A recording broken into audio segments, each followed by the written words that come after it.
Here we are on the Grouse moorland, high above the countryside of Perthshire, and it was here that it all began for the Gloag family.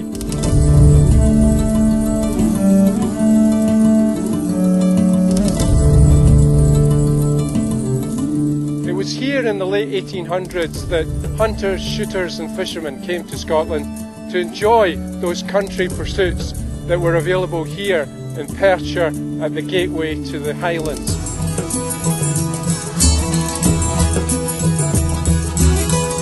And of course here was the home of the red grouse, one of the natural species of this fantastic countryside. And in the red grouse, Matthew saw a symbol of authenticity, one of the great examples of the Scottish outdoors.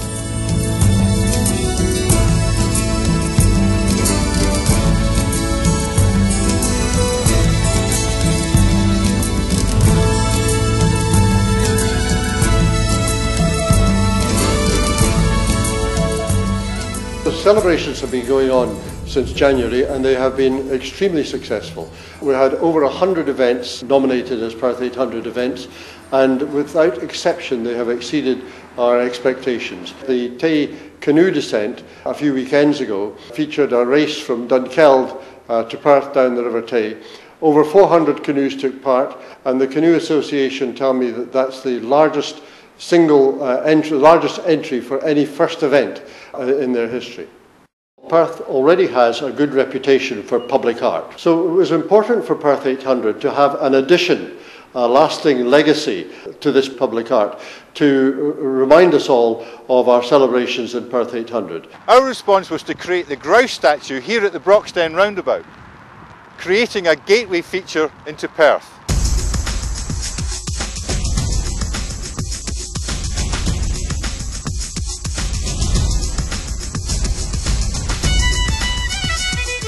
The Grouse statue for Perth 800 is a piece of environmental art. We've commissioned Ruaridh McIver from Beltane Studios to depict a red grouse taking flight. It's probably going to be 50% bigger than this grouse next to me.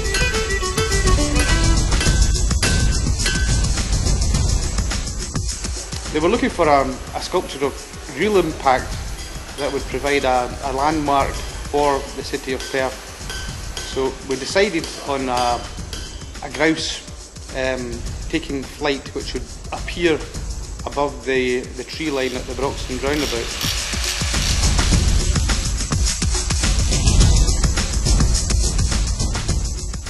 We got the pose nailed down, and then I went on to make the maquette here, which is a 1/5 scale model of the sculpture to be made in exactly the same fashion so that we could all see what it was going to look like.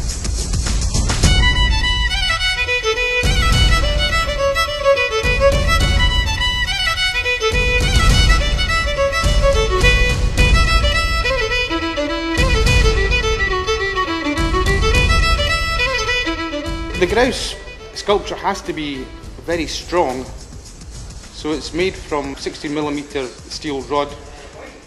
It has to be galvanised, which basically involves dipping the constituent parts of the sculpture into a vast tank of molten zinc.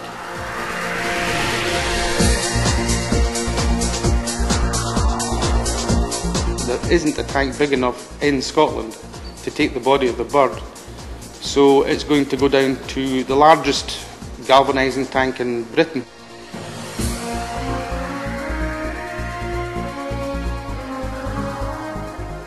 Once it's galvanised, it will be a kind of slightly crystalline metallic grey colour, which it'll glisten in the sunlight, and it'll look very impressive.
This is public art on the, certainly up there with the major artworks that you see in the M8, like David Mack's Big Heads. Perth prides itself on being the gateway to the Highlands. So on Broxden roundabout, the main entry point to the city of Perth is a particularly appropriate location for it. This is our gift to the people of Perth.